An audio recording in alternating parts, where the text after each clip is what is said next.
Hello guys, welcome to my channel Ammu kitchen and vlogs. Saturday special recipe coconut rice.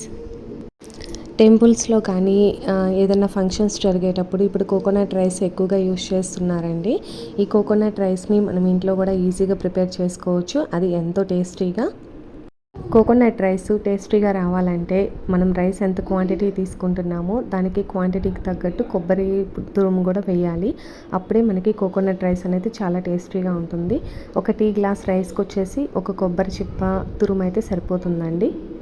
కొబ్బరిని చిన్న చిన్న పీసెస్గా cut చేసుకొని మిక్సీలో అయినా వేసుకోవచ్చు, లేదంటే తురుమైనా తీసుకోవచ్చు అండి. ఎలా అయినా టేస్ట్ అనేది చాలా బాగుంటుంది. ఈ కోకోనట్ రైస్ టేస్టీగా రావాలి అంటే కొంచెం ఎక్కువ స్పైసీ ఉండాలి. అలాగే ఏర్చిన పప్పులు కూడా ఎక్కువగా ఉంటే ఇంకా బాగుంటుంది. జీలకర్ర కూడా కంపల్సరీ వేసుకోండి కోకోనట్ రైస్లో. చిల్లీ ఆయిల్లో బాగా వేగాలండి. చిల్లీ కూడా చిన్న చిన్నవి కాకుండా ఇలా సన్నగా పొడవుగా కట్ చేసుకోవాలి. పచ్చిమిర్చి బాగా వేగిన తర్వాత మనం ముందుగా మిక్సీ పట్టుకున్న కొబ్బరిని కూడా వేసుకోవాలి. ఈ కొబ్బరి వేగడానికి ఎక్కువ టైం పట్టదండి. కొబ్బరి వేగేటప్పుడే మనకి సాల్ట్ ఎంత సరిపోతుందో అంత వేసుకోవాలి. పసుపు ఆప్షనల్ అండి. పసుపు కావాలంటే వేసుకోవచ్చు, లేదంటే స్కిప్ చేసుకోవచ్చు.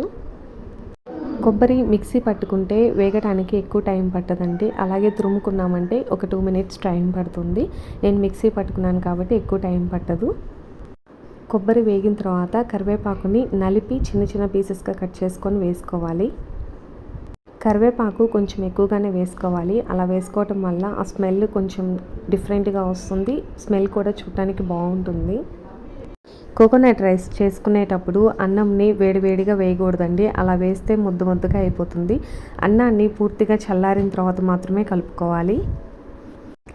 అన్నం కలుపుకునేటప్పుడు పూర్తిగా సిమ్లో పెట్టుకున్నాకే కలుపుకోవాలి, లేదంటే స్టవ్ ఆఫ్ చేసుకొనైనా కలుపుకోవచ్చు.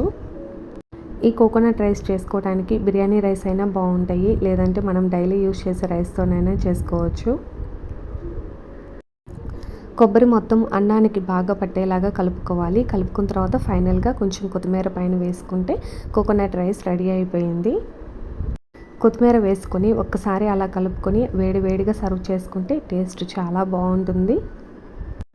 చిన్నపిల్లల నుండి పెద్దవాళ్ళ వరకు ఎంతో ఇష్టంగా తినే టేస్టీ కోకోనట్ రైస్ రెడీ అయిపోయిందండి. ఈ వీడియో మీ అందరికీ నచ్చింది అనుకుంటున్నాను. నా ఛానల్ని సబ్స్క్రైబ్ చేసుకోండి. ఇలాంటి మరిన్ని వీడియోస్ మీతో షేర్ చేస్తూ ఉంటాను. Thank you for watching.